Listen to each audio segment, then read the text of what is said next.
Today, I have a really cool producer for you. This is Francesca Fiasco from the Campania region in Italy. Now, if you're not familiar with Campania, this is the land of grape nose Alianico, which is sometimes considered the Barolo of the South. So she was started up in 2015, organic and biodynamic, and this is my first time tasting her wine. So we're going to be tasting along together. So the first white we have is the Bianco. She does blend, so I'll be sure to flash that below. I've kind of forgotten some of the brands because it's like 4 or 5 grapes. Hard to remember it all, but I'm really looking forward to this. Let's give it a try. Now, right away, there's this nice sort of light gold, deeper straw color. Southern Italy really, to me, has some beautifully expressive whites that get underrated, and this is where some of the best whites, in my opinion, come from in Italy. Surprising. You would think richer wines from the south where they get more sun. But a lot of these things are at altitude, and in my opinion, some of the best reds come from the north. Italy, love it. Sometimes though it doesn't make sense. Let's go give this a smell. That's expressive. Whoo! Um, it just fills my nostrils and really pretty, really elegant. A lot of fresh citrus, pears, peach, apple, with this like nice little sort of touch underripe nectarine that's really getting me going. This wonderful salinity that I'm really enjoying. It's kind of like smelling like the sea, and I'm someone who really loves Albarino. This isn't smelling like Albarino, but this is giving me those sort of like seaside feels like Albarino does. Let's give this a try. We're off to a really good start here, people. Um, Energy, so much energy. Whew, wow, that finish just hit me like right as I was like beginning to talk. Yeah, a lot of energy, and then those citrus flavors that I was smelling on the nose, carrying through beautifully onto the palate, and then this like sort of crushed almond paste uh, finish. And the finish does something I love in great wines is it hits your palate thin and then crescendos across the rest, and that's exactly what this does. I mean, I am super impressed. If this is how we're starting at a real high note. The second wine we have is the 2018 Ursa. Now, this is, from what I gather, her entry level wine.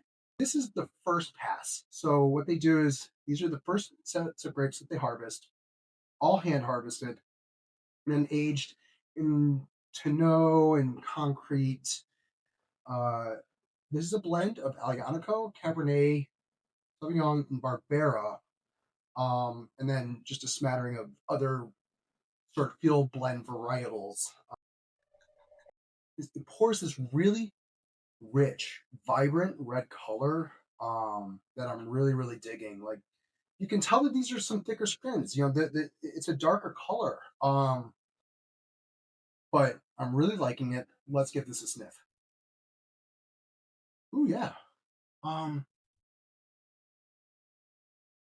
is so floral. It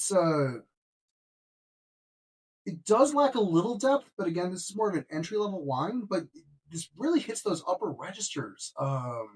Very, very floral. A lot of wildflowers, violets, this deep dark red cherry and currants. I'm super impressed. I'm again first time having this. As you can see, very little. I didn't even pour these off the taste.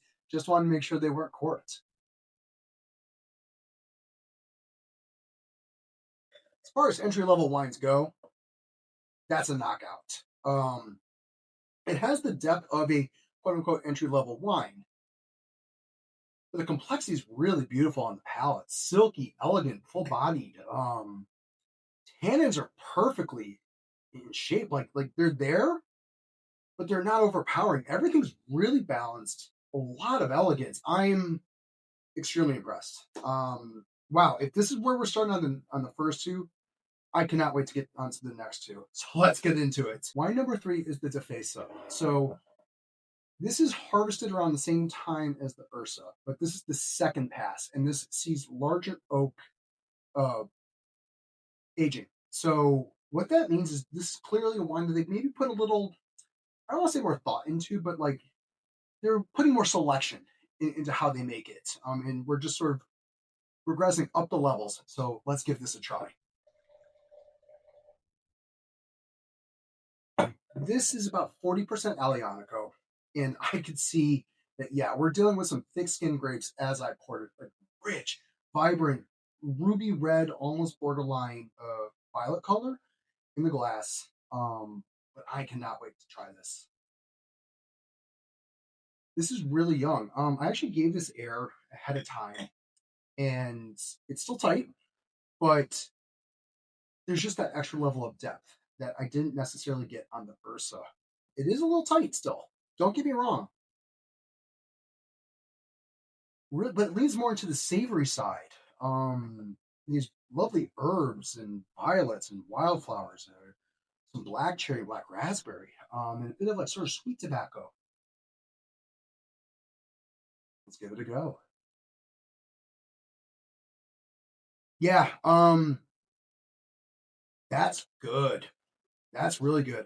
Young. This certainly needs more time. Uh, the tans aren't thrashing, but I think the tannins and the structure kind of dominate a little bit at this time.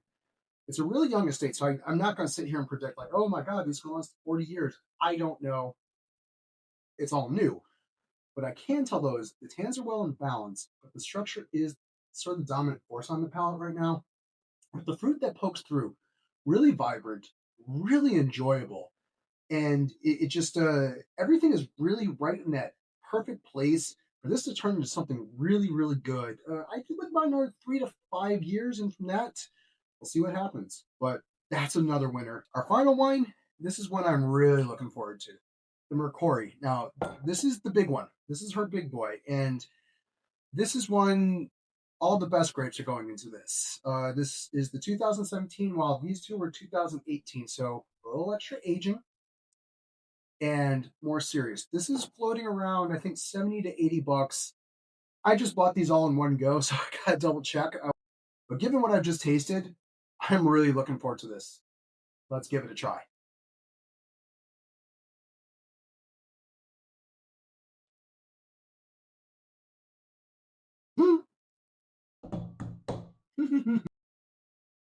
I'm kind of speechless.